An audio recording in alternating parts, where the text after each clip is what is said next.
বাইরে বেশ মুষলধারে বৃষ্টি হচ্ছে। কোনো কারণ ছাড়াই আজ আমি একটু আবার সেজে ফেললাম। এইটা পয়লা বৈশাখের জন্য শাড়িটা কিনেছিলাম, কিন্তু পয়লা বৈশাখের অপেক্ষায় আমি রাখিনি। এই শাড়িটা আমি আগেই পরে ফেলেছিলাম।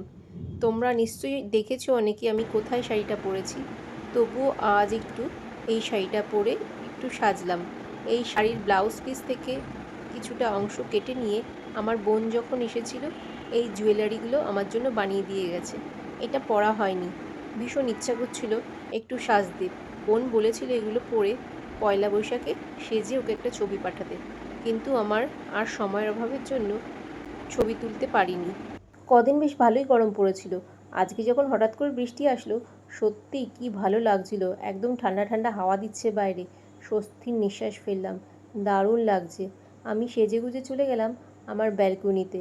ওখান থেকে পাশের পুকুরটার মধ্যে যখন বৃষ্টির জল পড়ছে, কি ভালো লাগছিল, অপূর্ব দৃশ্য। ওটাই বসে বসে আমি দেখছিলাম। তখন আমার পাশের বাড়ির থেকে আমার বান্ধবী, আমি ওকে দেখতে পেয়ে ডাকলাম, কিরে আসবি নাকি? ও বলল, না এখন সময় নেই, এখন আসতে পারবো না।